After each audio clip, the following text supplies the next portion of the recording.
കേരളത്തിലെ ഏറ്റവും കൂടുതൽ BJP വോട്ടുകൾ എവിടെ നിന്നാണ്? നമുക്ക് സ്വാഭാവികമായും എല്ലാത്തെയും നമ്മൾ ഈ ഡെമോഗ്രഫി വെച്ച് പരിശോധിച്ച് നമ്മൾ ഈ തെരഞ്ഞെടുപ്പ് ചർച്ചകളിൽ ഏർപ്പെടുമ്പോൾ ആരാണ് ഏത് സാമുദായിക വിഭാഗങ്ങളാണ് അതത് രാഷ്ട്രീയ പാർട്ടികൾക്ക് വോട്ട് ചെയ്യുന്നത് എന്നത് പരിശോധിച്ചാൽ സ്വാഭാവികമായും കേരളത്തിലെ സവർണ ഹിന്ദു വിഭാഗങ്ങളിൽ നിന്നാണ് ഏറ്റവും അധികം വോട്ട് തീർച്ചയായും BJPക്ക് പോകുന്നത്. അപ്പം മൊത്തം ആ ജനസംഖ്യ എത്രയുണ്ട്?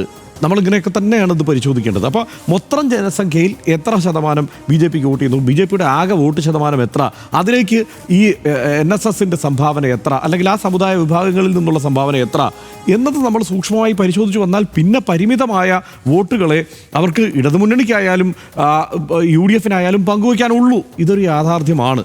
അവിടെ നിൽക്കുന്ന വോട്ടുകൾ ഉറച്ച വോട്ടുകളുമാണ്. ഇപ്പോൾ ഇടതുമുന്നണിയിൽ പതിവായി വോട്ട് ചെയ്യുന്ന സമുദായ വോട്ടുകൾ അവിടെ നിന്ന് ഒരിടത്തേക്കും പറയില്ല എന്നുള്ളതൊരു യാഥാർത്ഥ്യമാണ്. അതേക്കുറിച്ച് പഴയ മന്നത്തിൻ്റെ പ്രസംഗം മുതൽ ഇങ്ങോട്ട് പല കഥകളുമുണ്ടല്ലോ. അപ്പോൾ ആ വോട്ടുകൾ അവിടെ പറയില്ല, അത് ഉറച്ച വോട്ടുകളാണ്, അത് അവിടെ തന്നെ നിൽക്കും. UDFൻ്റെയും നേതൃത്വത്തിൽ അവിടെ തന്നെ നിൽക്കും. ഇപ്പുറത്ത് കോൺഗ്രസിന് വോട്ട് ചെയ്യുന്ന നേതൃത്വത്തിൽ തന്നെയുള്ള കുറേ ആളുകൾ അവിടേക്ക് വോട്ട് ചെയ്യും. പക്ഷേ അണികൾ അങ്ങനെ തീരുമാനിക്കണമെന്നില്ല. നമുക്ക് കൗതുകകരമായ ഒരു കാര്യം, ഈ സുകുമാരൻ നായർക്കെതിരെ സ്ഥിരമായി പോസ്റ്ററുകൾ പൊങ്ങുന്ന സ്ഥലങ്ങളിലൊക്കെ തന്നെയാണ് ഇപ്പോഴും പോസ്റ്റർ വന്നിരിക്കുന്നത്. അത് ആരാണ് പോസ്റ്റർ? അതാണ് തീർച്ചയായും. കാരണം എന്താണെന്ന് വെച്ച് കഴിഞ്ഞാൽ അത് ഈ പത്തനംതിട്ട ജില്ലയുടെ ചില പ്രദേശങ്ങളിൽ, ചങ്ങനാശ്ശേരിയുടെ ചില പ്രദേശങ്ങളിലൊക്കെ തന്നെയാണ്. പിന്നെ ഒരു എറണാകുളം ജില്ലയുടെ പ്രദേശങ്ങളിൽ ചിലയിടത്ത് ഇവിടേക്കാണ് സാധാരണ പ്രതിഷേധം ഉയരുക. പക്ഷേ സുകുമാരൻ നായരുടെ മകൾ ഇപ്പോൾ വോട്ട് ശതമാനത്തിൽ അത്രയധികം ഒന്നും ഇവർക്ക് സ്വാധീനിക്കാൻ കഴിയില്ല എന്ന് കരുതുന്നു.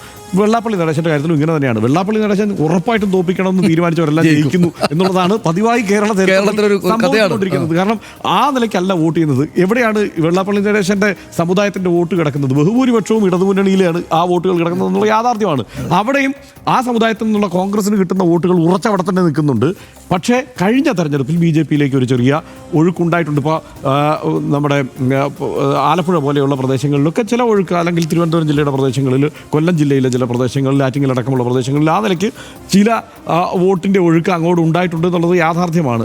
അതിനെ പിടിച്ചു നിർത്താൻ ഒരു പക്ഷേ ഈ പറയുന്നത് പോലെ, അല്ലെങ്കിൽ അവരിൽ ഒരു കൺഫ്യൂഷൻ ഉണ്ടാക്കാൻ തക്കവണ്ണമുള്ള ഒരു ഇടപെടൽ, ഇതൊക്കെ താൽക്കാലികമാണ്. വെള്ളാപ്പള്ളി നടേശൻ്റെ ഇടപെടൽ, വെള്ളാപ്പള്ളി നടേശൻ അറിയാതെയല്ല BDJS എന്നുള്ള ഒരു പ്രസ്ഥാനം ഉണ്ടായത്. BDJS എന്നുള്ള പ്രസ്ഥാനം BJPയുടെ രാഷ്ട്രീയ പരീക്ഷണമാണ്, അല്ലെങ്കിൽ സോഷ്യൽ എഞ്ചിനീയറിംഗ് ആണ് എന്ന് അറിയാത്ത ആളല്ല വെള്ളാപ്പള്ളി നടേശൻ. BDJSൻ്റെ കൊടിയെടുത്ത് ആദ്യം വീശിയ ആൾ വെള്ളാപ്പള്ളി നടേശൻ തന്നെയാണ്. ഇതൊരു യാഥാർത്ഥ്യമാണ്. പക്ഷേ അദ്ദേഹം ഞാൻ ഈ രാഷ്ട്രീയക്കാരനല്ല എന്ന് പറയും. മാത്രമല്ല ഏറ്റവും കൗതുകകരമായ പ്രസ്താവന ഈ ഇന്ത്യൻ രാഷ്ട്രീയത്തിൽ നടത്തിയിട്ടുള്ള ആളായിരിക്കും ഒരുപക്ഷെ വെള്ളാപ്പള്ളി നടേശൻ. എന്താണ്? ഞങ്ങളുടെ നിലപാട് എന്ന് പറയുന്നത് അവസരവാദമാണ് എന്ന്. അങ്ങനെ അത് ഭയങ്കര കൗതുകകരമായ ഒരു പ്രസ്താവനയാണ്. അപ്പോൾ അങ്ങനെ നടത്തിയിട്ട് ഒരു പൊളിറ്റിക്കൽ പൊസിഷൻ അദ്ദേഹം എടുത്തിട്ടുണ്ട്. പക്ഷേ അതിനനുസരിച്ചാണോ കേരളം വോട്ട് ചെയ്യുന്നത്? അദ്ദേഹത്തിൻ്റെ സമുദായം വോട്ട് ചെയ്യുന്നത്? അല്ല.